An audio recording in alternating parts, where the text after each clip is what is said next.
ছোট্ট একটা হায়াত দিয়ে আল্লাহ পাক রব্বুল আলামিন এই দুনিয়াতে পাঠিয়েছেন।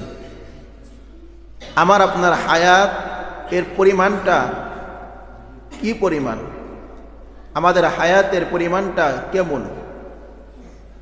আমাদের একজন উস্তাদ আমাদের বুখারীর হাদিসের পড়ানোর সময় তিনি মানুষের হায়াতের দৃষ্টান্ত দিতে যেয়ে তিনি বলেন যে মানুষের হায়াতটা কত ছোট।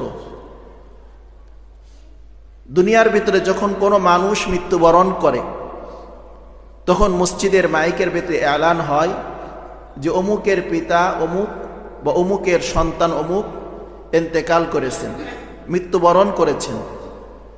মরহুমার জানাজার নামাজের একটা সময় মাইক থেকে এলান করা হয় যে অমুক সময় মরহুমের জানাজার নামাজ আদায় করা হবে। স্বাভাবিকভাবে দুনিয়ার ভিতরে প্রত্যেক ফরজ নামাজের জন্য 5 বার মসজিদের মাইক থেকে আজান দেওয়া হয় এবং নামাজের আগ মুহূর্তে মুয়াজ্জিন সাহেব একামত দিয়ে থাকে। আজান দেওয়ার পর একামত দেওয়ার পর ইমাম সাহেব নামাজ শুরু করার জন্য কি পরিমাণ সময় নেয়? 1 মিনিট সময়ও নেয় না, 2 মিনিট সময়ও নেয় না, আধা মিনিট সময়ও ইমাম সাহেব নেয় না। নামাজ শুরু করার জন্য 3-4 সেকেন্ড পরে ইমাম সাহেব আল্লাহু আকবার বলে তাকবীরে তাহরিমা হাত বেঁধে ফেলে। তো হুজুর আমাদেরকে বোঝাতে চেয়েছিলেন যে মানুষের হায়াতটা কি পরিমাণ ছোট। তো আমার আপনার জীবনের শেষ মুহূর্তে একটা নামাজ আদায় করা হবে, যে নামাজটা আমি পড়ব না, কিন্তু যারা জীবিত থাকবে, যারা আমার পাশে অবস্থান করবে, আমার মহল্লাবাসী যারা থাকবে তারা আমার নামাজটা পড়বে। তো নামাজের জন্য তো আজান এবং একামত হয়। তো আমার নামাজের আজান এবং একামতটা কখন হয়ে গেল? তো হুজুর বলতেছিলেন মানুষ যখন দুনিয়াতে আগমন করার পরে মুসলমান সন্তানদের এক কানে আজান আর একটা কানে একামত দিয়ে দেওয়া হয়। তো মানুষের এক কানে আজান এবং এক কানে একামত দিয়ে মানুষকে মেসেজটা দিয়ে দেওয়া হয় যে তোমার আজান এবং একামতটা হয়ে গিয়েছে, এখন খালি ইমাম সাহেব আল্লাহু আকবার বলতে বাকি আছে। তো দুনিয়ার ভিতরে ফরজ নামাজের জন্য আজান একামত হওয়ার পরে 1-2 সেকেন্ড পর যেভাবে ইমাম সাহেব হাত বেঁধে ফেলে নামাজের জন্য, তো ওই বাচ্চাকে মেসেজটা দেওয়া হইতেছে দেখো তোমার জীবনের হায়াতটা বড় বেশি লম্বা না, বরং ছোট্ট একটা হায়াত। আজান একামত শেষ হওয়ার সাথে সাথে ইমাম সাহেব তাকবীরে তাহরিমা বেঁধে ফেলে। যেই পরিমাণ সময় থাকে তাকবীরে তাহরিমা বাঁধার জন্য, ওই পরিমাণ সময়টা হলো তোমার জিন্দেগীর একটা হায়াত। যদি গভীরভাবে লক্ষ্য করি, আল্লাহ সুবহানাহু ওয়া তাআলা আমার আপনার জন্য পরকালের যে বিশাল একটা হায়াত রেখে দিয়েছেন, জিন্দেগি রেখে দিয়েছেন, যেই জিন্দেগির শুরু আছে কিন্তু শেষ নেই, ওই জিন্দেগির সাথে যদি আমাদের এই জিন্দেগিটাকে মিলাই বা আমাদের জিন্দেগিটাকে হিসাব করি, তাহলে ইমাম সাহেব তাকবীরে তাহরিমা বাঁধার জন্য যে সময়টা নেয় একামত শেষ হওয়ার পরে, এই পরিমাণ সময় আমরা দুনিয়ার ভিতরে থাকবো না। এই পরিমাণ সময়টাও ওই জিন্দেগির নিকটে ছোট হয়ে যাবে। তো আল্লাহ সুবহানাহু ওয়া তাআলা আমাকে আপনাকে ছোট্ট একটা হায়াত দিয়ে এই দুনিয়াতে পাঠিয়েছেন। আমার আপনার জীবনের থেকে যত দিন অতিবাহিত হইতেছে আমাদের হায়াতটা লম্বা হইতেছে না, বরং আমাদের হায়াতটা কমতেছে। মানুষের বয়স বাড়ে না, বরং মানুষের বয়স হলো কমতে থাকে। আমার আপনার জীবন থেকে যতটা দিন অতিবাহিত হইতেছে আমরা ততদিন মৃত্যুর নিকটবর্তী হইতেছি। আমার জীবন থেকে যদি একটা সেকেন্ড অতিবাহিত হয়ে যায়, তাহলে আমি আমার মৃত্যুর নিকটে চলে গেলাম 1 সেকেন্ড আগে। যদি আমার জীবন থেকে একটা দিন অতিবাহিত হয়ে যায়, তাহলে আমি আমার মৃত্যুর নিকটে চলে গেলাম 1 দিন আগে। আমার জীবন থেকে যদি একটা সপ্তাহ, একটা বছর অতিবাহিত হয়ে যায়, তাহলে আমি আমার মৃত্যুর নিকটে চলে গেলাম। তো এইভাবে করতে করতে হঠাৎ করে একদিন আমার আপনার জীবনের শেষ মুহূর্তটা চলে আসবে, মৃত্যুর সময় ঘনিয়ে আসবে। আল্লাহ সুবহানাহু ওয়া তাআলা এই দুনিয়ার ভিতরে যত মাখলুক আল্লাহ পাক রব্বুল আলামিন সৃষ্টি করেছেন, যাদেরকে আল্লাহ পাক রব্বুল আলামিন হায়াত নামক নিয়ামত দান করেছেন, জীবন দান করেছেন, আল্লাহ পাক রব্বুল আলামিন বলেন কুল্লু নাফসিন যায়িকাতুল মাউত, প্রত্যেকটা প্রাণী মৃত্যুর স্বাদ গ্রহণ করবে, মৃত্যুবরণ করবে। দুনিয়ার ভিতরে কোনো প্রাণী জীবিত থাকবে না।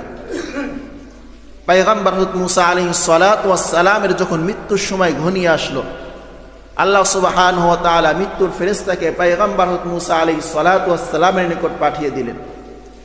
তো মুফাসসিরিনে কেরাম হাদিসের ব্যাখ্যায় আলোচনা করতে যেয়ে বলেন, মুসা আলাইহিস সালাতু ওয়াস সালামের নিকট যখন ফেরেশতা আগমন করলো, মুসা আলাইহিস সালাতু ওয়াস সালামের নিকট অনুমতি না নেওয়ার কারণে মুসা আলাইহিস সালাতু ওয়াস সালাম ফেরেশতাকে একটা থাপ্পড় মেরেছিল। তো থাপ্পড় মারার সাথে সাথে ফেরেশতার চক্ষু বাহির হয়ে যায়। ফেরেশতা তার চক্ষুটা হাতে নিয়ে আল্লাহ সুবহানাহু ওয়া তাআলার দরবারে চলে গেছেন।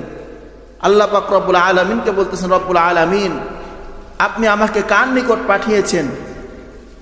আপনি যার নিকট আমাকে পাঠিয়েছেন সে তো এখন মরতে চায় না, বরং আমি তার নিকটে গিয়েছিলাম, সে আমাকে থাপ্পড় মেরেছে। তো আল্লাহ সুবহানাহু ওয়া তাআলা ফেরেশতার চোখটা তার স্থানে লাগিয়ে দিলেন, চোখের স্থানে। এরপর আল্লাহ পাক রব্বুল আলামিন ফেরেশতাকে শিক্ষা দিয়ে বলতেছেন, যাও তুমি মূসাকে সালাম জানাবে এবং মূসার নিকট অনুমতি চাইবে। তার কারণ হলো তুমি অনুমতি না চাওয়ার কারণে মূসা রাগান্বিত হয়ে তোমাকে থাপ্পড় মেরেছে। তো মূসার নিকট যাওয়ার পরে তুমি মূসাকে বলবে, আল্লাহ পাক রব্বুল আলামিন আপনার নিকট আমাকে পাঠিয়েছেন এবং আপনাকে একটা মেসেজ দিয়েছেন। মেসেজটা হলো, যদি আপনি এখন মরতে না চান, আপনি যদি আরো হায়াত চান, তাহলে আপনি একটা গাভীর উপরে, কোন কোন হাদিসের ভিতরে বর্ণনা করতেছে, একটা ছাগলের উপরে আপনি হাত রাখবেন, আপনার হাতের তলে যতগুলো পশম আসবে প্রত্যেকটা পশমের বিনিময়ে আল্লাহ সুবহানাহু ওয়া তাআলা আপনাকে 1 বছর হায়াত দান করবেন, প্রত্যেকটা পশমের বিনিময়ে।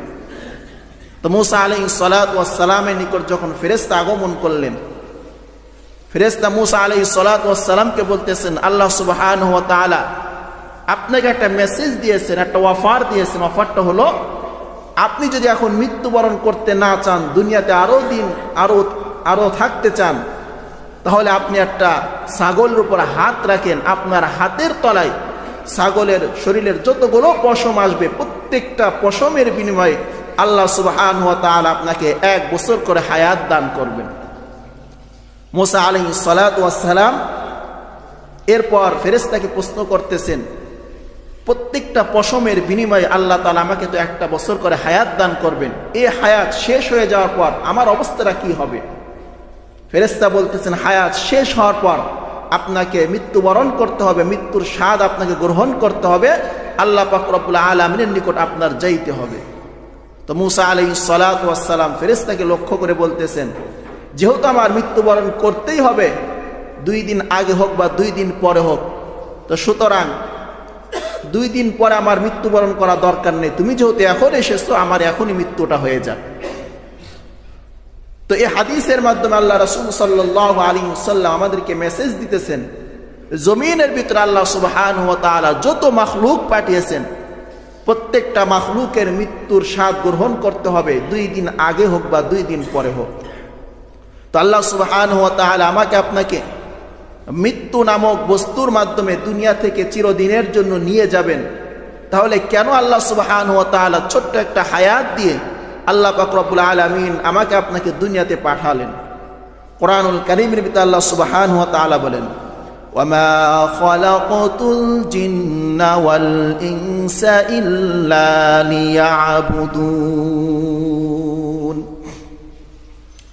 আল্লাহ পাক রব্বুল আলামিন বলেন, আমি মানুষ এবং জিন এই 2টা জাতিকে সৃষ্টি করেছি একমাত্র আমার ইবাদত করার জন্য, গোলামি করার জন্য। আল্লাহ পাক রব্বুল আলামিন মানুষ এবং জিন জাতি ব্যতীত যত মাখলুক আল্লাহ তাআলা সৃষ্টি করেছেন, কোন মাখলুককে আল্লাহ পাক রব্বুল আলামিন তার ইবাদতের জন্য সৃষ্টি করেন নাই, গোলামির জন্য সৃষ্টি করেন নাই। প্রত্যেকটা মাখলুককে আল্লাহ তাআলা সৃষ্টি করেছেন মানুষের সেবা করার জন্য, আর মানুষকে আল্লাহ পাক রব্বুল আলামিন সৃষ্টি করেছেন আল্লাহ পাক রব্বুল আলামিনের গোলামি করার জন্য। গোলামির জন্য আল্লাহ তাআলা আমাকে আপনাকে সৃষ্টি করেছেন, জিন জাতিকে সৃষ্টি করেছেন। এই জন্য হাসরের ময়দানে বিচার হবে মানুষ এবং জিন জাতির। আর যত মাখলুক আছে, অন্য কোন মাখলুকের হাসরের ময়দানে বিচার হবে না। অন্য কোনো মাখলুকের জন্য আল্লাহ তাআলা জান্নাত জাহান্নাম নির্ধারণ করেন নাই, শুধু মানুষ এবং জিন জাতির জন্য আল্লাহ সুবহানাহু ওয়া তাআলা জান্নাত এবং জাহান্নাম নির্ধারণ করেছেন। তো আল্লাহ সুবহানাহু ওয়া তাআলা মানুষ এবং জিন জাতিকে সৃষ্টি করেছেন তার গোলামি করার জন্য, তার ইবাদত করার জন্য। মানুষ কত সময় পর্যন্ত আল্লাহ পাক রব্বুল আলামিনের গোলামি করবে? কোন সময় পর্যন্ত গোলামি করবে? আল্লাহ পাক রব্বুল আলামিন কোরআনুল কারীমের উপর একটা আয়াতে আল্লাহ তাআলা বলেন, ওয়া'বুদু রাব্বাকা হাত্তা ইয়াতিয়াকাল ইয়াকিন। বান্দা, তুমি তোমার মৃত্যুর আসার আগ পর্যন্ত তুমি তোমার রবের গোলামি করবে, রবের গোলামি করবে মৃত্যুর আগ পর্যন্ত। দুনিয়ার ভিতরে যারা সরকারি চাকরি করে থাকেন, একটা বয়স আসলে তাদেরকে চাকরি থেকে অব্যাহতি দেওয়া হয়, তাদেরকে চাকরি থেকে ছেড়ে দেওয়া হয় যে আপনার চাকরি করার দরকার নেই। তো আল্লাহ পাক রব্বুল আলামিন আমাদেরকে ওই সরকারি চাকরিজীবীদের মতো আমাদেরকে বলতেছেন না যে বান্দা 10 বছর ইবাদত করো, 15 বছর ইবাদত করো, তারপর আর তোমার ইবাদত করার দরকার নাই। এই কথা আল্লাহ তাআলা বলতেছেন না। আল্লাহ তাআলা বলতেছেন, বান্দা, তোমার শরীরের ভিতরে যতক্ষণ পর্যন্ত শ্বাস জারি থাকবে, যতক্ষণ পর্যন্ত দুনিয়ার ভিতরে তুমি আলো বাতাস দেখতে পারবে, মৃত্যু নামক স্বাদ যতক্ষণ পর্যন্ত তুমি আস্বাদন না করবে, ততক্ষণ পর্যন্ত তুমি আমি রবের গোলামি করবে। তো আল্লাহ সুবহানাহু ওয়া তাআলা আমাকে আপনাকে তার গোলামি করার জন্য আদেশ করেছেন মৃত্যুর আগ পর্যন্ত। সুতরাং আমরা হলাম আল্লাহ পাক রব্বুল আলামিনের গোলাম, আর আল্লাহ সুবহানাহু ওয়া তাআলা আমাদের হলেন মনিব, মালিক। স্বাভাবিকভাবে যারা গোলাম হয়, যাদের গলার ভিতরে গোলামের বেড়ি পেঁচানো হয়েছে, দুনিয়ার ভিতরে তাদের কোনো নিজস্ব কোনো স্বাধীনতা থাকে না, তারা মনচাহি জিন্দেগি চলাফেরা করতে পারে না, যখন যা ইচ্ছা তখন সেটা করতে পারে না, বরং গোলাম সর্বদা তার মনিবের আদেশ অনুযায়ী চলাফেরা করে। মনিব যদি গোলামের কোনো কাজের জন্য আদেশ করে তাহলে গোলাম সেই কাজটা করবে, আর যদি মনিব গোলামকে কোনো কাজের জন্য নিষেধ করে তাহলে গোলামের জন্য জরুরি হলো মনিবের আদেশ মেনে ওই কাজ থেকে গোলাম বিরত থাকবে। এটা হলো গোলামের পরিচয়, যে গোলাম তার মনিবকে অনুকরণ করবে। মনিব যদি গোলামকে কোনো কাজের জন্য আদেশ করে তাহলে সেটা পালন করবে, আর যদি কোনো কাজের জন্য কোনো কাজের ক্ষেত্রে তাকে নিষেধ করে তুমি এই কাজ থেকে দূরে থাকবে, তাহলে সে ওই কাজ থেকে দূরে থাকবে। এটা হলো গোলামের পরিচয়।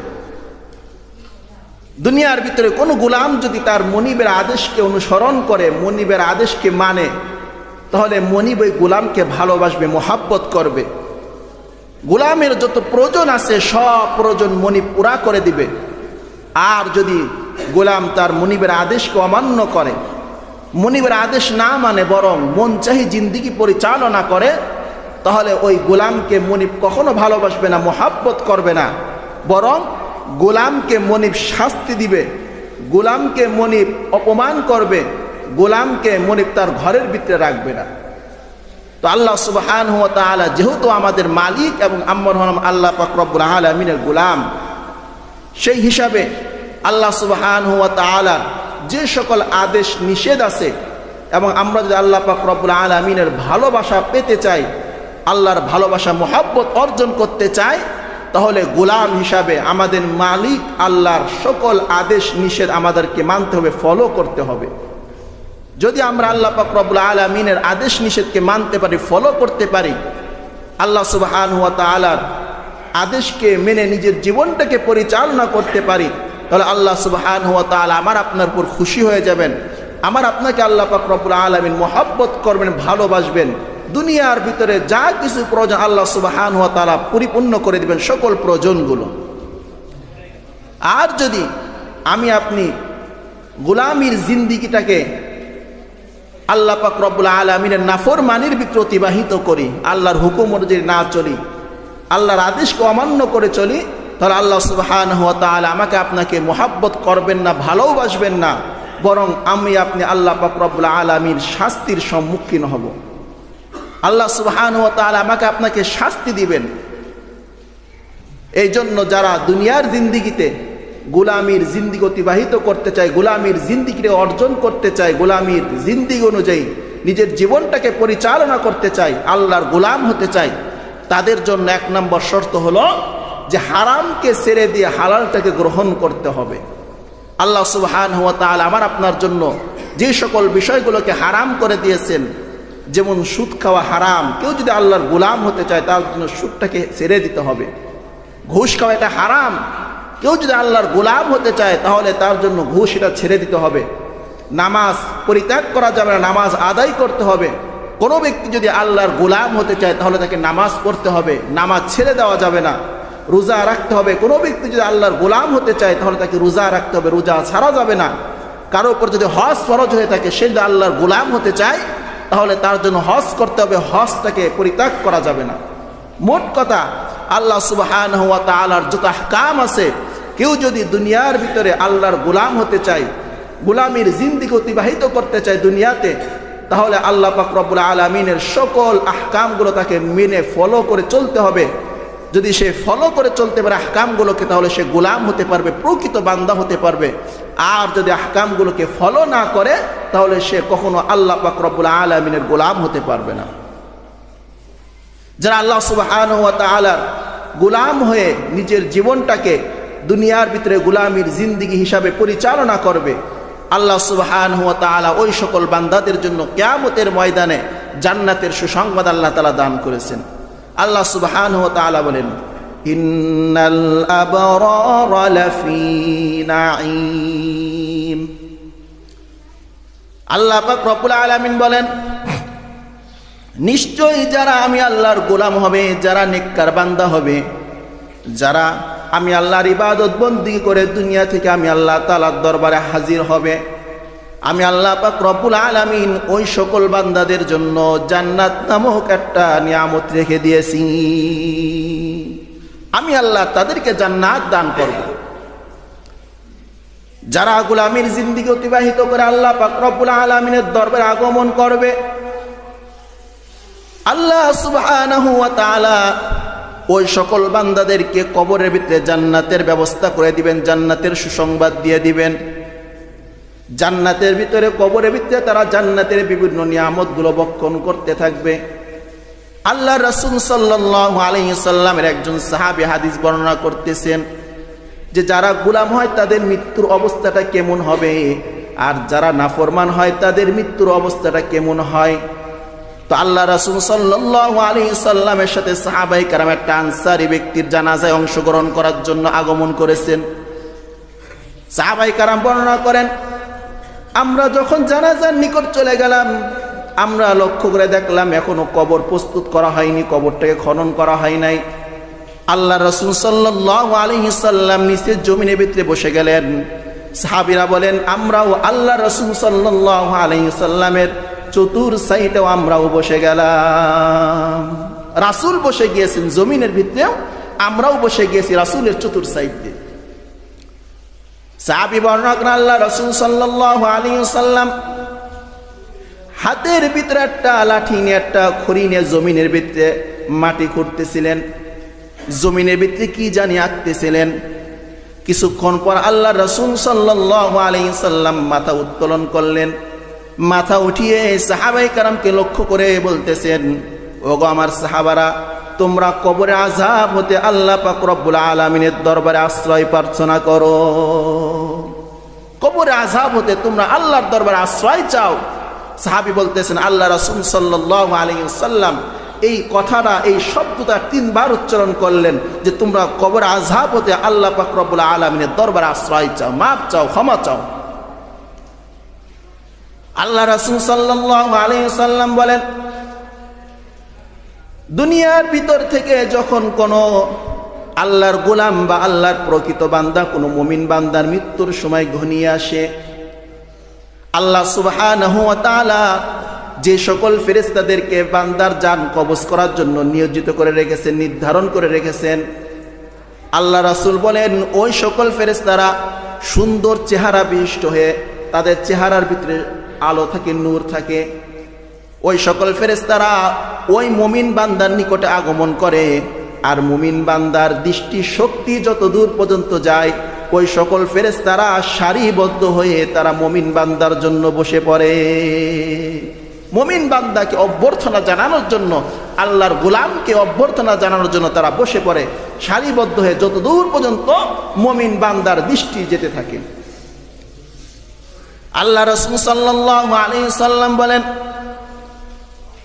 এরপর মুমিন বান্দার মাথার নিকটে হযরত আজরাইল আলাইহিস সালাতু ওয়াস সালাম আগমন করে মুমিন বান্দাকে লক্ষ্য করে, মুমিন বান্দাকে লক্ষ্য করে আজরাইল বলতে থাকে, ইয়া আইয়াতুহান নাফসুল মুতমাইন্না ইরজিই ইলা রাব্বিকি রাদিয়াতাম মারদিয়া। হে পরশায়া সুন্দর আত্মা, হে ভালো আত্মা, হে মুমিন বান্দার আত্মা, তুমি তোমার প্রতিপালকের সন্তুষ্ট এবং প্রতিপালকের রাজির দিকে বাহির হয়ে আসো। ইরজিই ইলা রাব্বিকা রাদিয়াতাম মারদিয়া, তোমার প্রতিপালকের সন্তুষ্টর দিকে তুমি বাহির হয়ে আসো, তোমার প্রতিপালক তোমার প্রতি খুশি হয়ে আছে। তো আজরাইল আলাইহিস সালাতু ওয়াস সালাম যখন মুমিন বান্দার নিকটে বসে মুমিন বান্দার আত্মাকে এইভাবে আহ্বান করতে থাকে যে তুমি তোমার প্রতিপালকের সন্তুষ্টির দিকে তুমি বাহির হয়ে আসো, আল্লাহ রাসূল সাল্লাল্লাহু আলাইহি ওয়াসাল্লাম বলেন, মানুষ যখন জগ থেকে পানি ঢালে, পানি ঢালার পর সর্বশেষ পানির ফোঁটাটা যেভাবে গিলাসের ভিতরে পড়ে, আস্তে ধীরে ধীরে পড়ে, আল্লাহ রাসূল বলেন মুমিন বান্দার শরীর থেকে তার আত্মাটা ওই রকম ভাবে বাহির হয়ে যায়, সুন্দরভাবে বাহির হয়ে যায়, কোনো কষ্ট সে অনুভব করে না। আল্লাহ রাসূল বলেন, আজরাইল আলাইহিস সালাতু ওয়াস সালামের সাথে যে সকল ফেরেশতারা মুমিন বান্দার রূহটাকে স্বাগতম জানানোর জন্য আগমন করে, ওই সকল ফেরেশতারা আসমান থেকে আসার সময় জান্নাতের একটা সুগন্ধময় একটা কাপড় নিয়ে আসে। মুমিন বান্দার রূহটা বাইর হওয়ার সাথে সাথে ওই কাপড়ের মধ্যে তারা মুমিন বান্দার রূহটাকে পেঁচিয়ে ফেলে, আর ওই রূহর ভিতরে, কাপড়ের ভিতরে বিভিন্ন প্রকারের সুগন্ধময় বস্তু তারা নিক্ষেপ করে। আল্লাহ রাসূল সাল্লাল্লাহু আলাইহি সাল্লাম বলেন, ওই সুগন্ধটা এত সুন্দর, তার ঘ্রাণ দুনিয়ার ভিতরে ওই সুগন্ধীয় বস্তুর নিকটে কোনো সুগন্ধীও যাইতে পারবে না, এত ঘ্রাণ ওই বস্তুটার ভিতরে। মুমিন বান্দার রূহটাকে নিয়ে যখন ফেরেশতারা আসমানের দিকে উঠতে থাকে, প্রথম আসমানের দিকে যখন তারা যাইতে থাকে, আসমানে যে সকল ফেরেশতারা আছে তাকে তারা সম্বর্ধনা অভ্যর্থনা জানাইতে থাকে আর বলতে থাকে, তোমরা কোন মুমিন বান্দার রূহটাকে নিয়ে আসমানে আগমন করেছো, তার রূহের ঘ্রাণের কারণে পুরো আসমানটা সুরভিত হয়ে গিয়েছে, ঘ্রাণে পরিপূর্ণ হয়ে গিয়েছে। মুমিন বান্দার জন্য প্রথম আসমানের দরজা খুলে দেওয়া হয়, এরপর দ্বিতীয় আসমান পর্যন্ত যখন তারা পৌঁছে যায় সেখানেও তার জন্য আসমানের দরজা খুলে দেওয়া হয়, প্রত্যেকটা আসমানের দরজা খুলে দেওয়া হয়। সর্বশেষ আসমানের নিকটে যাওয়ার পর আল্লাহ পাক রব্বুল আলামিন ফেরেশতাদেরকে বলে, তোমরা এই মুমিন বান্দার নামটা ইল্লিন নামক স্থানে তোমরা লিপিবদ্ধ করে দাও, কারণ আমার এই বান্দা হলো আমার একজন প্রিয় বান্দা, আমার প্রিয় বান্দা, সুতরাং তোমরা এই বান্দার নামটা ইল্লিন নামক স্থানে তোমরা লিপিবদ্ধ করে রেখে দাও। এই ইল্লিন নামক স্থানে সকল আল্লাহর গোলামের নামটা লিপিবদ্ধ করা হয়। তো আল্লাহ রাসূল সাল্লাল্লাহু আলাইহি সাল্লাম বলেন, মুমিন বান্দাকে যখন দুনিয়ার মানুষরা কাফন পরাইয়া, তারা জানাজার নামাজ পড়াইয়া যখন তারা কবরের ভিতরে রেখে আসে, আল্লাহ পাক রব্বুল আলামিন ওই মুমিন বান্দার আত্মাটাকে আবার মুমিন বান্দার ভিতরে ফিরিয়ে দেন। এরপর আল্লাহ পাক রব্বুল আলামিন দুইজন ফেরেশতা তার নিকট পাঠিয়ে দেন। ওই ফেরেশতারা মুমিন বান্দাকে তিনটা প্রশ্ন করে, মান রব্বুকা ওয়া মা দীনুকা ওয়া মান নাবিয়ুকা, তোমার রব কি, তোমার ধর্ম কি, এবং এই যে ব্যক্তি মুহাম্মাদুর রাসূলুল্লাহ এই ব্যক্তিকে তুমি চেনো কিনা। মুমিন বান্দা যখন তিনটা প্রশ্নের উত্তর দিয়ে দেয়, আল্লাহ রাসূল সাল্লাল্লাহু আলাইহি সাল্লাম বলেন, একটা ফেরেশতা অদৃশ্য থেকে ঘোষণা করতে থাকে যে এই বান্দা সত্য বলেছে এবং তার জন্য জান্নাতের বিছানা বিছায়া দাও, জান্নাতের পোশাক তার শরীরের ভিতরে পরিধান করায়া দাও, আর তার কবরের মধ্যে থেকে জান্নাতের একটা দরজা খুলে দাও, জান্নাতের আবহাওয়া তার কবরের ভিতরে প্রবেশ করতে থাকবে। মুমিন বান্দা যারা গোলাম হবে, গোলামির জিন্দেগি অতিবাহিত করে গোলামিয়তের বেরি গলায় নিয়ে দুনিয়া থেকে বিদায় নিতে পারবে, কবরের ভিতরে যাওয়ার সাথে সাথে আল্লাহ পাক রব্বুল আলামিন তাদের জন্য জান্নাতের ব্যবস্থা করে দিবেন। আর যারা মুমিন হতে পারবে না, বদকার হবে, দুনিয়ার ভিতরে আল্লাহ পাক রব্বুল আলামিনের নাফরমানির জিন্দেগি অতিবাহিত করে। আল্লাহ রাসূল সাল্লাল্লাহু আলাইহি ওয়াসাল্লাম বলেন, ওই বদকারের মৃত্যুর সময় যখন ঘনিয়ে আসে, আল্লাহ সুবহানাহু ওয়া তাআলা যে সকল ফেরেশতাদেরকে মৃত্যুর জন্য রেখে দিয়েছেন, জান কবজ করার জন্য রেখে দিয়েছেন, ওই সকল ফেরেশতারা কালো বিশ্রী রূপ ধারণ করে ওই ব্যক্তির নিকট আগমন করে এবং তার দৃষ্টিশক্তি যতদূর পর্যন্ত যায় ততদূর পর্যন্ত ফেরেশতারা সারিবদ্ধ হয়ে বসে থাকে, আর তাদের চেহারাটা বিশ্রী হয়ে থাকে, ভয়ঙ্কর তাদের চেহারা রূপ হয়ে থাকে। আল্লাহ রাসূল সাল্লাল্লাহু আলাইহি ওয়াসাল্লাম বলেন, বদকারের মাথার নিকটে আজরাইল আলাইহিস সালাতু ওয়াস সালাম আগমন করে বদকারকে লক্ষ্য করে বলে, হে পাপিষ্ট আত্মা, তুমি আল্লাহ তাআলার অসন্তুষ্টি, তুমি তোমার রবের অসন্তুষ্টির দিকে ফিরে আসো। আল্লাহ রাসূল সাল্লাল্লাহু আলাইহি ওয়াসাল্লাম বলেন, বদকারের শরীর থেকে তার রূহটা কিভাবে বাহির করা হয়? আল্লাহর পয়গম্বর বলেন, শিক কাবাবের জন্য যে শিকটা ব্যবহার করা হয়, ওই শিকটাকে যদি ভিজাইয়া তোমার উলের কাপড়ের ভিতরে মুছার জন্য উলের কাপড়ের ভিতরে ঢোকানো হয়, উলযুক্ত কাপড়ের ভিতরে, ওই শিকটাকে টান দিলে যেইভাবে উল সহকারে শিক বাহির হয়ে আসবে, আল্লাহ রাসূল বলেন মুমিন বান্দার অন্তরটাকে ওইভাবে, তার আত্মাটাকে ওইভাবে, তার রূহ থেকে ওইভাবে টেনে হিসে বাহির করে নিয়ে আসা হয়। এইভাবে টেনে হিসে বাহির করে নিয়ে আসা হবে বেঈমানের শরীর থেকে তার আত্মাটাকে। আল্লাহর পয়গম্বর বলেন, মুমিন বান্দার জন্য জান্নাত থেকে তারা সুগন্ধময় একটা কাপড় নিয়ে আসে। আর যারা বেঈমান হয়, নাফরমান হয়, দুনিয়ার ভিতরে আল্লাহর গোলাম হতে পারে না, তাদের জন্য ফেরেশতারা একটা চট নিয়ে আসে, যে চটের ভিতরে পচা গন্ধ থাকে, ওই চটের ভিতরে তার রূহটাকে পেঁচাইয়া আসমানের দিকে যখন নিয়ে যাওয়া হয়, প্রথম আসমানে যখন যাওয়া হয়, ফেরেশতারা বলে নাফরমান বান্দাকে তার জন্য আসমানের দরজার খোলা হয় না। আল্লাহ পাক রব্বুল আলামিন আদেশ করেন, তোমরা তাকে সিজ্জিন নামক স্থানে তোমরা তার রূহটাকে নিক্ষেপ করে দাও। সিজ্জিন নামক স্থানে তার রূহটাকে নিক্ষেপ করে দাও। রাসূল আকরাম সাল্লাল্লাহু আলাইহি ওয়াসাল্লাম বলেন, যখন তার রূহটাকে সিজ্জিন নামক স্থানে নিক্ষেপ করা হয় এবং তাকে দাফন করে দেওয়া হয়, তখন তার রূহটাকে তার ভিতরে দিয়ে দেওয়া হয়। দুইজন ফেরেশতা এসে তাকে তিনটাই প্রশ্ন করে, মুমিনকে যে তিনটা প্রশ্ন করেছে, মান রব্বুকা ওয়া মা দীনুকা ওয়া মান নাবিয়্যুকা। নাফরমান ব্যক্তি যখন তিনটা প্রশ্নের উত্তর দিতে পারে না, অদৃশ্যতে একটা ঘোষণা আসে, সে মিথ্যা বলতেছে, বরং সে সব কিছু জানে, কিন্তু দুনিয়াতে আল্লাহ নাফরমানি করেছে, নবীকে নবী বলে বিশ্বাস করতো না, এই জন্য সে তিনটা প্রশ্নের উত্তর দিতে পারতেছে না।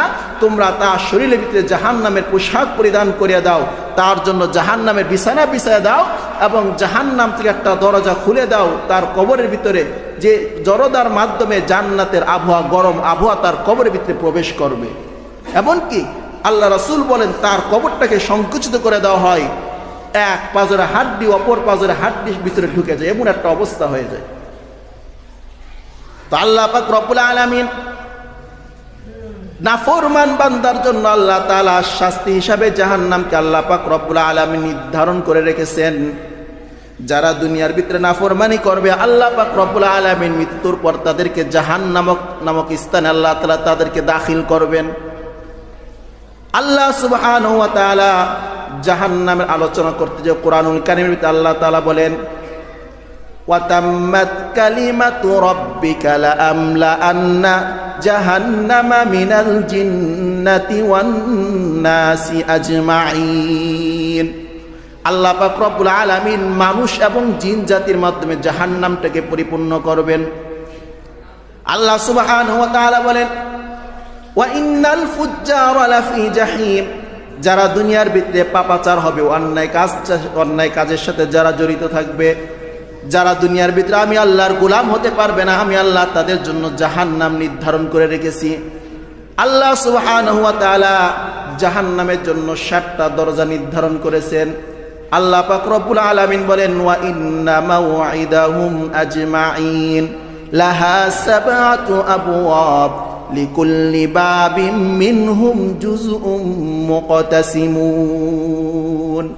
আল্লাহ পাক রব্বুল আলামিন বলেন, জাহান্নামের জন্য আমি 7টা দরজা নির্ধারণ করে রেখেছি। প্রত্যেকটা দরজার জন্য আমি একটা শ্রেণী নির্ধারণ করে রেখেছি। আল্লাহ সুবহানাহু ওয়া তাআলা যেভাবে জান্নাতের জন্য 8টা দরজা নির্ধারণ করে রেখেছেন, আর প্রত্যেকটা দরজার জন্য এক একটা শ্রেণীকে আল্লাহ তাআলা নির্ধারণ করে রেখেছেন।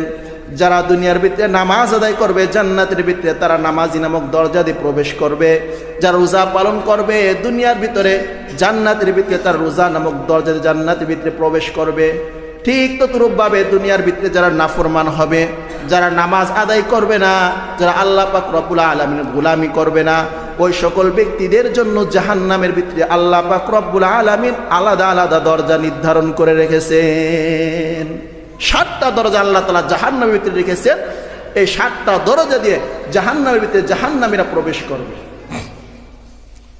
জাহান্নামটা কত গভীর করে আল্লাহ তাআলা সৃষ্টি করেছেন।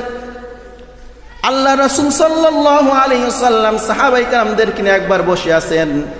হঠাৎ করে আল্লাহ পাক রব্বুল আলামিন বিকট একটা আওয়াজ শুনলেন। আল্লাহ রাসূল সাল্লাল্লাহু আলাইহি ওয়াসাল্লাম সাহাবায়ে কেরামদেরকে প্রশ্ন করতেছেন, ওগো আমার সাহাবারা, এই যে বিশাল একটা আওয়াজ হলো, আওয়াজটা কি কারণ হলো তোমরা জানো কিনা? আল্লাহ রাসূল সাল্লাল্লাহু আলাইহি ওয়াসাল্লামের উত্তরে সাহাবায়ে কেরাম বলতেছেন, ইয়া রাসূলুল্লাহ, আমরা জানি না। আল্লাহ রাসূল বলতেছেন, আল্লাহ পাক রব্বুল আলামিন আজ থেকে 70 বছর পূর্বে জাহান্নামের মুখের ভিতরে একটা পাথর নিক্ষেপ করেছিল। ওই পাথরটা আজ জাহান্নামের তলদেশের ভিতরে যে পড়েছে। জাহান্নামের তলদেশের ভিতরে পাথরটা পড়ে 70 বছর লেগেছে। এখন চিন্তা করে দেখেন এই জাহান্নামটাকে আল্লাহ পাক রব্বুল আলামিন কত গভীর করে আল্লাহ তাআলা সৃষ্টি করেছেন। রাসূল আকরাম সাল্লাল্লাহু আলাইহি ওয়াসাল্লামের সাহাবী ইবনে আব্বাস রাদিয়াল্লাহু তাআলা আনহুকে প্রশ্ন করা হলো, জাহান্নামের দৈর্ঘ্যটা কি পরিমাণ? ইবনে আব্বাস রাদিয়াল্লাহু তাআলা আনহু বলেন, জাহান্নামের দৈর্ঘ্য কি পরিমাণ সেটা আমি বলতে পারবো না, তবে আল্লাহর রাসূল সাল্লাল্লাহু আলাইহি ওয়াসাল্লাম বলেছেন, যাদেরকে আল্লাহ পাক রব্বুল আলামিন জাহান্নামের ভিতরে নিক্ষেপ করবেন তাদের এক কানের লতি থেকে আরেক কানের লতি পর্যন্ত যেতে গেলে 70 বছর সময় লেগে যাবে। এক কানের লতি থেকে আরেক কানের লতির পর্যন্ত দূরত্ব হবে 70 বছরের। এবার চিন্তা করে দেখেন যে জাহান্নামের ভিতরে যারা যাবে তাদের দেহটা কত বড় হবে এবং জাহান্নামটা কত বড় হবে। জাহান্নামের আগুনের রূপটা কেমন হবে? আল্লাহ রাসূল সাল্লাল্লাহু আলাইহি ওয়াসাল্লাম হাদিসে পাকের ভিতরে ইরশাদ করেন যে আল্লাহ সুবহানাহু ওয়া তাআলা জাহান্নামকে সৃষ্টি করার পর, জাহান্নামের ভিতরে আগুন জ্বালানোর পর আল্লাহ সুবহানাহু ওয়া তাআলা ফেরেশতাদেরকে বললেন, তোমরা এই আগুনটাকে প্রজ্বলিত করতে থাকো। ফেরেশতারা 1000 বছর পর্যন্ত জাহান্নামের আগুনটাকে জ্বালাইলেন। 1000 বছর জ্বালানোর পর জাহান্নামের আগুনটা লাল বর্ণ হয়ে গেল। এবার ফেরেশতারা আল্লাহ পাক রব্বুল আলামিনকে বলতেছেন, রব্বুল আলামিন, 1000 বছর পর্যন্ত জাহান্নামের আগুনটা আমরা জ্বালাইলাম, এখন জাহান্নামের আগুনটা লাল হয়ে গিয়েছে। রব্বুল আলামিন জাহান্নামের আগুনটা কি পরিপূর্ণ হয়ে গেল কিনা? আল্লাহ পাক রব্বুল আলামিন বলেন, না, এখনো জাহান্নামের আগুনটা পরিপূর্ণ হয় নাই। আল্লাহ সুবহানাহু ওয়া তাআলা ফেরেশতাদেরকে আবার আদেশ করতেছেন, তোমরা এই জাহান্নামের আগুনটাকে আরো 1000 বছর জ্বালাতে থাকো, আরো জ্বালাও। ফেরেশতারা আল্লাহ পাক রব্বুল আলামিনের আদেশ পাওয়ার পর জাহান্নামের আগুনটাকে আরো 1000 বছর পর্যন্ত জ্বালাইতে লাগলেন, তার ভিতরে লাকড়ি দিতে লাগলেন। 1000 বছর পর জাহান্নামের আগুনটা সাদা বর্ণ ধারণ করলো। ফেরেশতারা আল্লাহ পাক রব্বুল আলামিনকে বলতেছেন, রব্বুল আলামিন, 1000 বছর পর্যন্ত জাহান্নামের আগুনটা জ্বালাইলাম, প্রথম লাল হয়ে গিয়েছিল, এখন তো সাদা বর্ণ ধারণ করেছে। রব্বুল আলামিন জাহান্নামের আগুনটাকে এখন পরিপূর্ণতায় এসেছে কিনা? আল্লাহ পাক রব্বুল আলামিন ফেরেশতাদেরকে বললেন, না, এখনো জাহান্নামের আগুনটা এখনো পরিপূর্ণতায় আগমন করে নাই, এখন আসতে পারে নাই। ফেরেশতারা আবার জাহান্নামের আগুনটা আবার জ্বালাইতে আরম্ভ করে দিল। আবার দীর্ঘ 1000 বছর অতিবাহিত হওয়ার পর যখন জাহান্নামের আগুনটা কালো হয়ে গেল, এবার ফেরেশতারা আল্লাহ পাক রব্বুল আলামিনকে বলতেছেন, রব্বুল আলামিন, এখন তো জাহান্নামের আগুন কালো হয়ে গিয়েছে, এখন কি জাহান্নামের আগুন তার পরিপূর্ণতার ভিতরে পৌঁছাইছে কিনা? এখন পৌঁছেছে কিনা? এখন তো কালো হয়ে গেছে। আল্লাহ সুবহানাহু ওয়া তাআলা বলতেছেন, হ্যাঁ, এখন জাহান্নামের আগুন তার পরিপূর্ণতার ভিতরে পৌঁছে গিয়েছে। তো রাসূল আকরাম সাল্লাল্লাহু আলাইহি সাল্লাম বলতেছেন, জাহান্নামের আগুন এটা যেহেতু কালো বর্ণ, এই জন্য জাহান্নাম এটা পুরাটাই হলো অন্ধকার। রাসূল আকরাম সাল্লাল্লাহু আলাইহি সাল্লাম হাদিসে পাকের ভিতরে ইরশাদ করেন, জাহান্নামের আগুনের ভিতরে আল্লাহ তাআলা কি পরিমাণ প্রখরতা রেখে দিয়েছেন, জাহান্নামের আগুনের কি পরিমাণ শক্তি আছে। আল্লাহ রাসূল সাল্লাল্লাহু আলাইহি সাল্লাম বলেন, জাহান্নামের আগুনের প্রখরতার 70 ভাগের 1 ভাগ প্রখরতা হলো দুনিয়ার আগুনকে আল্লাহ তাআলা দান করেছেন। অর্থাৎ জাহান্নামের আগুনের যে পরিমাণ শক্তি আছে, এই শক্তিটাকে 70টা ভাগে বিভক্ত করেছে। এই 70 ভাগের 1 ভাগ হলো দুনিয়ার আগুন। দুনিয়ার আগুন হলো জাহান্নামের আগুনের প্রখরতার 70 ভাগের 1 ভাগ। রাসূল আকরাম সাল্লাল্লাহু আলাইহি সাল্লাম বলেন, কোনো বান্দাকে যদি জাহান্নামের ভিতরে দেওয়া হয়, জাহান্নামে দেওয়ার পর তাকে যদি আবার দুনিয়ার আগুনের ভিতরে দেওয়া হয়, তাহলে দুনিয়ার আগুনে যখন সে অবস্থান করবে তখন এটা তার জন্য জান্নাত মনে হবে, এটা তার জন্য আরামদায়ক মনে হবে। আল্লাহ রাসূল সাল্লাল্লাহু আলাইহি সাল্লাম বলেন, জাহান্নামের দুনিয়ার আগুন, এটা জাহান্নামের আগুনের প্রখরতার 70 ভাগের 1 ভাগ। এরপর আল্লাহ রাসূল বলেন, যদি এই 1 ভাগ আগুনটাকে যদি 2 বার পানির ভিতরে ভিজানো না হইতো, তাহলে তোমরা এই আগুনটাকে ব্যবহার করতে পারতে না। আল্লাহ রাসূল বুঝাতে চেয়েছেন, জাহান্নামের ওই 1 ভাগ আগুনটাকে আল্লাহ পাক রব্বুল আলামিন 2 বার জমিনের ভিতরে এনে পানির ভিতরে ভিজানোর পর আল্লাহ তাআলা বান্দাদেরকে দান করেছেন যে তোমরা এই আগুনের মাধ্যমে তোমরা তোমাদের জীবিকাগুলোকে পাকিয়ে খাও, এই আগুনটা তোমরা ব্যবহার করো। এখন চিন্তা করে দেখেন জাহান্নামের আগুনের প্রখরতা কি পরিমাণ। হযরত ইব্রাহিম আলাইহিস সালাতু ওয়াস সালামকে যখন আগুনের ভিতরে নিক্ষেপ করা হয়েছিল, ইব্রাহিম আলাইহিস সালাতু ওয়াস সালামকে আগুনে নিক্ষেপ করার পর আল্লাহ সুবহানাহু ওয়া তাআলা দুনিয়ার আগুনকে আদেশ করতেছেন, আগুন সাবধান, আমার ইব্রাহিমের শরীরে একটা পশম যেন না পড়ে, তুমি ইব্রাহিমের জন্য শীতল হয়ে যাও।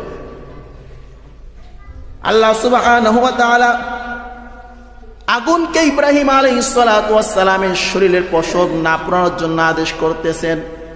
সাথে সাথে আল্লাহ তাআলা আগুনকে ধমকি দিতেছেন, আগুন সাবধান হয়ে যাও, যদি ইব্রাহিমের শরীরে একটা পশম তুমি পুড়িয়ে ফেলো, সারখার করে ফেলো, তাহলে শুনে রাখো আমি আল্লাহ আবার তোমাকে জাহান্নামের ভিতরে নিক্ষেপ করব, তোমাকে জাহান্নামের ভিতরে দিয়ে দেব। আল্লাহ সুবহানাহু ওয়া তাআলা যখন আগুনকে ধমকি দিলেন, কিতাবের ভিতরে লেখেন আগুন 3 দিন পর্যন্ত বেহুশ হয়ে গিয়েছিল। আল্লাহ পাক রব্বুল আলামিনের ধমক শোনার পর দুনিয়ার আগুন এটা জাহান্নামের আগুনকে ভয় পায়, এই জন্য 3 দিন পর্যন্ত ওই আগুনটা বেহুশ হয়ে গিয়েছিল। আর ওই 3 দিন পর্যন্ত আগুনের ভিতরে কোনো শক্তি ছিল না, কিছুই ছিল না। আর ওই 3 দিন পর্যন্ত ওই বসতির লোকেরা কোনো কিছু রান্নাও করতে পারে নাই, কোনো কিছু রান্নাও করতে পারে নাই। আগুন জাহান্নামকে এত পরিমাণ ভয় করে। রাসূল আকরাম সাল্লাল্লাহু আলাইহি সাল্লামের দরবারে জিবরাইল আলাইহিস সালাতু ওয়াস সালাম আগমন করে আল্লাহ রাসূলকে বলতেছে, ইয়া রাসূলুল্লাহ, ওই সত্তার কসম যিনি আমাকে আপনাকে সৃষ্টি করেছেন, শুনে রাখেন জাহান্নামের আগুনের প্রখরতা এটা কি পরিমাণ। আল্লাহ রাসূলকে বলছেন, ইয়া রাসূলুল্লাহ, জাহান্নামের যে ঢাকনা আছে, এই ঢাকনার ভিতরে যদি সুই দ্বারা ছিদ্র করে দেওয়া হয়, আর ওই ছিদ্রের মাধ্যমে যদি জাহান্নামের আগুনের প্রখরতা দুনিয়ার ভিতরে বাহির হয়ে আসে, তাহলে দুনিয়ার ভিতরে যত প্রাণী আছে সব প্রাণী মারা যায় প্রখরতার কারণে। এরপর আল্লাহ রাসূলকে বলতেছেন, ইয়া রাসূলুল্লাহ, ওই সত্তার কসম যিনি আমাকে আপনাকে সৃষ্টি করেছেন, জাহান্নামের আগুনে এত প্রখরতা রয়েছে। তো জিবরাইল আলাইহিস সালাতু ওয়াস সালাম বলতেছেন, জাহান্নামীদের যে পোশাক হবে, এই পোশাকটাকে যদি আসমান এবং জমিনের মধ্যে ঝুলিয়ে রাখা হয়, তাহলে দুনিয়ার ভিতরে যত প্রাণী আছে সব প্রাণীগুলো মারা যাবে। আল্লাহ রাসূলকে জিবরাইল বলতেছে, ইয়া রাসূলুল্লাহ, ওই সত্তার কসম জাহান্নামের ভিতরে যে সকল ফেরেশতাগুলো আল্লাহ পাক রব্বুল আলামিন রেখে দিয়েছেন জাহান্নামকে দেখাশোনা করার জন্য, জাহান্নামকে পরিচালনা করার জন্য, তাদের চেহারাগুলো এত ভয়ঙ্কর। আল্লাহ রাসূলকে বলতেছে, ইয়া রাসূলুল্লাহ, ওই সকল ফেরেশতারা যদি দুনিয়ার ভিতরে একবার উঁকি মারে, তাহলে তাদের ভয়ঙ্কর রূপ দেখার মাধ্যমে দুনিয়ার সকল প্রাণীগুলো মৃত্যুবরণ করবে, সকল প্রাণী মৃত্যুবরণ করবে তাদের ভয়ঙ্কর রূপ দেখার পর। জিবরাইল আলাইহিস সালাতু ওয়াস সালাম আল্লাহ রাসূলকে বলতেছেন, ইয়া রাসূলুল্লাহ, জাহান্নামকে যে শিকল দ্বারা বেঁধে রাখা হয়েছে, ওই শিকল একটা কড়া যদি দুনিয়ার ভিতরে কোনো মজবুত পাহাড়ের উপর রেখে দেওয়া হয়, তাহলে ওই শিকলের ওই কড়ার গরমের কারণে পাহাড়টা জ্বলে পড়ে সারখার হয়ে যাবে, জমিনের সাথে ধসে পড়ে যাবে। আল্লাহ রাসূল সাল্লাল্লাহু আলাইহি ওয়াসাল্লাম জিবরাইল থেকে জাহান্নামের এই ভয়াবহতা শ্রবণ করার পর আল্লাহ রাসূল লক্ষ্য করে দেখেন জিবরাইল আলাইহিস সালাতু ওয়াস সালাম জাহান্নামের ভয়ে কান্নাকাটি করতে আরম্ভ করে দিয়েছেন। আল্লাহ রাসূল জিবরাইলকে ডাক দিয়ে বলেন, জিবরাইল তুমি কাঁদতেছো, তার কারণটা কি? জিবরাইল আলাইহিস সালাতু ওয়াস সালাম বলতেছেন, ইয়া রাসূলুল্লাহ, জাহান্নামকে আল্লাহ পাক রব্বুল আলামিন শাস্তি দেওয়ার জন্য সৃষ্টি করেছেন। জাহান্নামের ভয়াবহতা সম্পর্কে আমি আপনাকে শ্রবণ করেছি, শুনেছি। ইয়া রাসূলুল্লাহ, আমি জিবরাইলের ভয় হয়, না জানি আল্লাহ পাক রব্বুল আলামিন আমাকে জাহান্নামের ভিতরে নিক্ষেপ করে কিনা। আল্লাহ রাসূল সাল্লাল্লাহু আলাইহি ওয়াসাল্লাম জিবরাইল আলাইহিস সালাতু ওয়াস সালামকে লক্ষ্য করে বলতেছেন, জিবরাইল, আল্লাহ সুবহানাহু ওয়া তাআলা তো তোমাকে একজন সম্মানিত ফেরেশতা হিসেবে নিযুক্ত করেছেন। জিবরাইল আলাইহিস সালাতু ওয়াস সালাম বলতেছেন, ইয়া রাসূলুল্লাহ, আল্লাহ পাক রব্বুল আলামিন এখন আমাকে সম্মান দান করেছেন, ইজ্জত দান করেছেন, না জানি আমার অবস্থা ইবলিসের মতো হয়ে যায়। তার কারণ হলো ইবলিস তো আল্লাহ পাক রব্বুল আলামিন একজন সম্মানিত ফেরেশতা ছিলেন, কিন্তু নাফরমানি করার কারণে আল্লাহ পাক রব্বুল আলামিন তাকে বাহির করে দিয়েছেন। এখন তো সে জাহান্নামী। আমি ভয় পেতেছি যে না জানি আমার অবস্থা ইবলিসের মতো হয়ে যায়, আর ইবলিসের মতো হয়ে গেলে তো আমি তো জাহান্নামের ভিতরে প্রবেশ করব। আল্লাহ রাসূল সাল্লাল্লাহু আলাইহি ওয়াসাল্লাম এই কথা শ্রবণ করার পর এদিক দিয়ে জিবরাইলও কাঁদতেছেন জাহান্নামের ভয়ে, আল্লাহ রাসূলও কাঁদতেছেন জাহান্নামের ভয়ে। আল্লাহ সুবহানাহু ওয়া তাআলা আল্লাহ রাসূলকে এবং জিবরাইলকে ডাক দিয়ে বলেন, শোনো, আমি আল্লাহ পাক রব্বুল আলামিন কখনো আপনাদেরকে নাফরমানদের কাতারে অন্তর্ভুক্ত করব না, কখনো নাফরমান বানাবো না। সুতরাং নাফরমান যখন বানাবো না, জাহান্নামে আমি আপনাদেরকে প্রবেশ করাবো না, জান্নাত আপনাদেরকে দান করব। তো আল্লাহ সুবহানাহু ওয়া তাআলা কুরআনুল কারীমের বিভিন্ন স্থানে জাহান্নামের ভয়াবহতা সম্পর্কে আলোচনা করেছেন। জাহান্নামীদেরকে যখন বেঁধে জাহান্নামের দরজার ভিতরে নিয়ে যাওয়া হবে, তাদের অবস্থাটা কেমন হবে? কুরআনুল কারীমে আল্লাহ পাক রব্বুল আলামিন বলেন, ওয়াসিকাল্লাযীনা কাফারু ইলা জাহান্নামা যুমারা হাত্তা ইযা জাউহা ফুতিহাত আবওয়াবুহা ওয়া ক্বালা লাহুম খাযানাতুহা ألم يأتكم رسل منكم يتلون عليكم آياتي وينذرونكم لقاء يومكم هذا।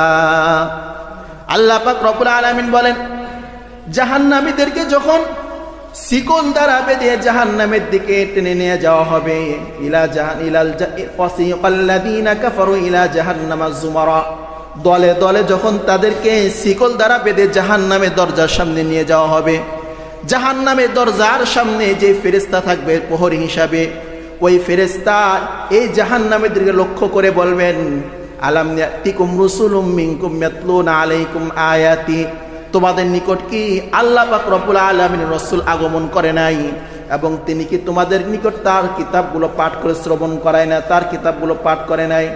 ওয়ায়ুনজিরুনাকুম, এবং তিনি কি তোমাদেরকে ভীতি প্রদর্শন করায় নাই? লিকা ইয়াউমিকুম হাদা, এই দিনের অর্থাৎ এই জাহান্নামের ব্যাপারে তিনি কি তোমাদেরকে ভীতি প্রদর্শন করায় নাই? কিয়ামতের ব্যাপারে কি তিনি তোমাদের নিকট ভয় ভীতি প্রদর্শন করায় নাই? হাসর নাসরের ব্যাপারে তিনি কি তোমাদের নিকট কোনো কথা আলোচনা করে নাই? জাহান্নামীরা ওই ফেরেশতার কথার উত্তরে বলবে, ক্বালু বালা হাযা, হা সত্য, তারা তো আমাদের নিকট তাদের কথাগুলো আলোচনা করেছিল, সব কিছুর ভীতি প্রদর্শন করেছিল, কিন্তু আমরা তো তাদের কথাগুলো অমান্য করেছিলাম, তাদের কথা মানি নাই। আজ আমরা সেটা বাস্তবায়ন, সেটা রূপ দেখতেছি, আজ তো আমরা ধ্বংস হয়ে গেলাম। তো আল্লাহ সুবহানাহু ওয়া তাআলার গোলাম হয়ে আমাদেরকে দুনিয়া থেকে বিদায় নিতে হবে। তা গোলাম কিভাবে হতে পারবো? আল্লাহ সুবহানাহু ওয়া তাআলা যে আদেশ এবং নিষেধ আমাদের জন্য করেছেন, আদেশগুলো মান্য করব, নিষেধ থেকে দূরে থাকব। যদি আমরা আল্লাহ পাক রব্বুল আলামিনের গোলাম হয়ে দুনিয়া থেকে বিদায় নিতে পারি, তাহলে আল্লাহ সুবহানাহু ওয়া তাআলা আমাকে আপনাকে জান্নাত নামক নিয়ামত দান করবেন, জাহান্নাম থেকে আল্লাহ পাক রব্বুল আলামিন আমাকে আপনাকে হেফাজত করবেন। আল্লাহ সুবহানাহু ওয়া তাআলা আমাদের সকলকে তার গোলাম হয়ে দুনিয়া থেকে বিদায় নেওয়ার তৌফিক দান করুন। ওয়া আখিরু দাওয়ানা আলহামদুলিল্লাহি রাব্বিল আলামিন।